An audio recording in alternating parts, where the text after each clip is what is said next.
Given that the notion of consciousness goes in so many different directions and brings so much into the discussion, it's a kind of a hard field. Consciousness studies is a hard field to survey from a height. One very important contribution to this came from this guy, Dave Chalmers. He famously intervened in very many debates by suggesting that, yeah, we've lots of questions around consciousness, and some of them belong to what he called the set of easy questions. And one of them he picked out as the hard question. Now, there's an article as required reading for this week in the lecture, which will introduce you to Dave Chalmers' argument better, but we need to understand what he means by easy questions and then what the hard question is. By easy questions, he doesn't mean questions that are easy to answer. That's very important. He means questions that can be potentially answered using the kind of science that we currently do, using the kind of understanding we have of ourselves that is current in scientific work. There are some questions that we can go ahead and do experiments and explore. As we developed the metaphor for access consciousness, for example, we started with a vague metaphor at theater, we turned it into a model, and we designed an experiment, and there's nothing to stop you doing that. What you are doing is elaborating a metaphor, making it a bit more precise so that you can see whether the way you're thinking around these issues works. So, undoubtedly getting answers here, figuring out whether the term access consciousness is going to be useful is a lot of hard work, but it belongs to the easy questions because we can imagine that someday we might have a scientific account using the kind of science that we do now. So that's an easy question. Here's another easy question, which is that we can, these days, using neuroimaging techniques of all kinds, we can look at what's going on in the brain, look at what's going on in the world, and if we are of that dualist persuasion that believes that what's going on in the world represents the subject's experience, what's going on in the brain represents the subject's experience or is intimately linked with the subject's experience of what's going on in the world, we can look to see what covaries. How does neural activity correlate with what's going on in the world? So a giraffe runs by in the real world and something happens in my brain. Well, whatever happened in my brain is correlated with the giraffe running by.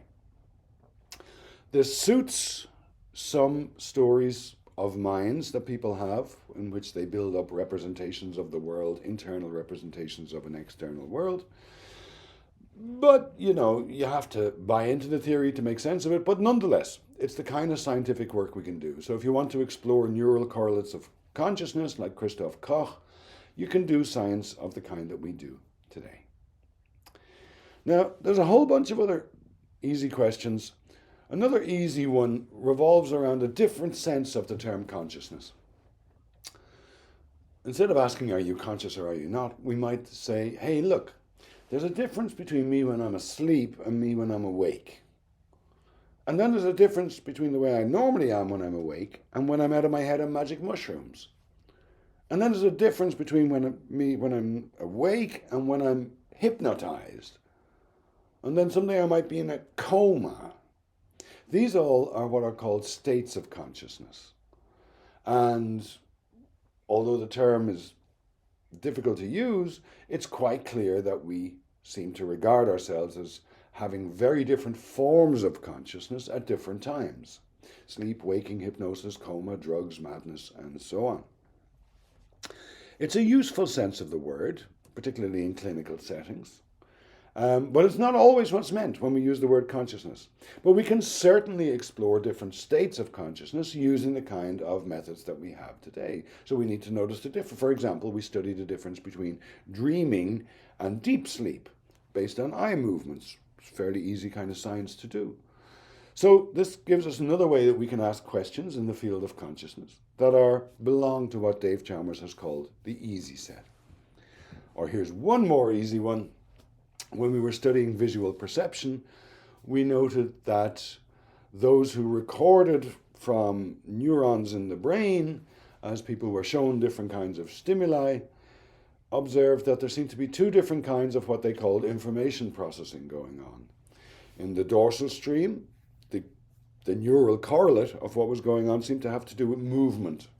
So thinking functionally, not walking into things is handy. That's one of the purposes for seeing, isn't it? Not walking into things. But the ventral stream seemed to be more concerned with recognizing and interpreting and understanding the world, identifying things, which is also a useful function of seeing.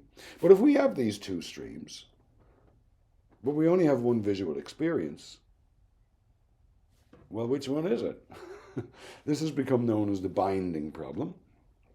And if you think about brains and experience using the posits and hypotheses of information computational stories, then you could come up with ideas as to how this might be possible. There might be two streams, but somehow they're joined together. So you could look, for example, for long-range synchronization among neurons in the dorsal stream and in the ventral stream, which would hook them together in time. That's the way some cognitive neuroscientists approach this. But the point here for us is not to resolve the issue. The point here for us is to note that, well, yeah, you could do kind of science on that. We've met some of it. You can carry on doing your science of consciousness there. Those were all four different ways in which one might consider questions in the field of consciousness to be easy, because we can conceive of scientific investigation. But the hard question needs to be addressed. The hard question, as put by Dave, is why does anything feel like anything at all? Why is there a subjective experience in our account of reality when we can't find it anywhere? We certainly can't make an object of it. Why does it feel like anything at all? Why is there this ineffable sense of I am aware? The language we use to discuss this is unreliable, and it frequently causes misunderstandings. One term that's sometimes used here to point to the fact that there's something about subjective experience which cannot be objectified is the term qualia. Some philosophers like this term. So you and I could both be in a room and we could name colored tiles or describe the color of everything in the room. You say that's red and I say that's red. You say that's blue and I say that's blue. But I wouldn't know whether your red is my red, would I? All I can really find out is that you use the same word where I use the same word. And yet one would insist there's something that it's like to see red. There's a subjective aspect to this which goes beyond simply agreeing on what words to use. That would be the qualia of red. Oddly enough, seeing red or blue is usually the quintessential, the example that philosophers use when doing this. Whether it's a good one or not, I'll leave to you to decide. Pain is another obvious example where really there's not much to see in the world, but the subjective experience will not be discounted. This is really important. So we can't just say, we'll be like behaviors. We won't talk about anything to do with your fifis or experience or consciousness. No, pain is a serious issue. And so refining our language around this to allow science to grapple with the issue is important. The thing about qualia, the subjective side of everything, is it seems to play no causal role in explaining what we see in brains or how we see people act. Everyone's using the same words for the same color. Everything seems to be in order, but we haven't really got at what it's like to see red. So qualia are, by construction, presumed to be ineffable. That is, you can't communicate them directly to someone. They're intrinsic. There's no subjective experience without it being, as we say, like something. Private and directly presented, as it were, to consciousness. So there's the whole bundle of stuff that goes with the hard problem. Now, Dave Chalmers drew this out, and he illustrated it nicely by introducing the zombie of all things to philosophy.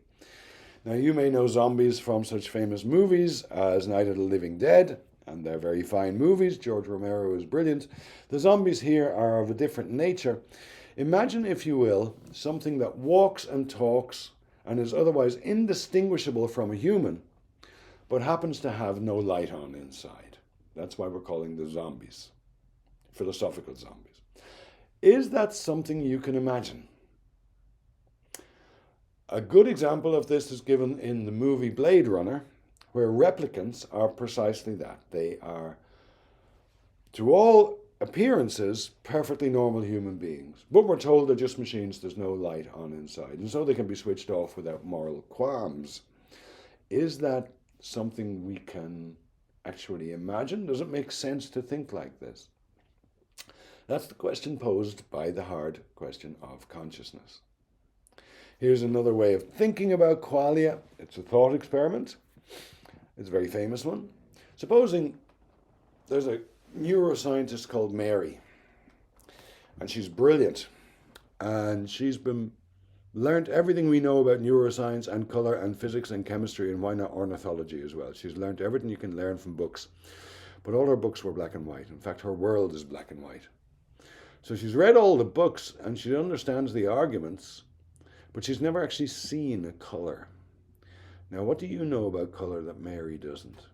Because whatever it is, it's not in the books. You can't Google it, as it were. Maybe worth thinking about.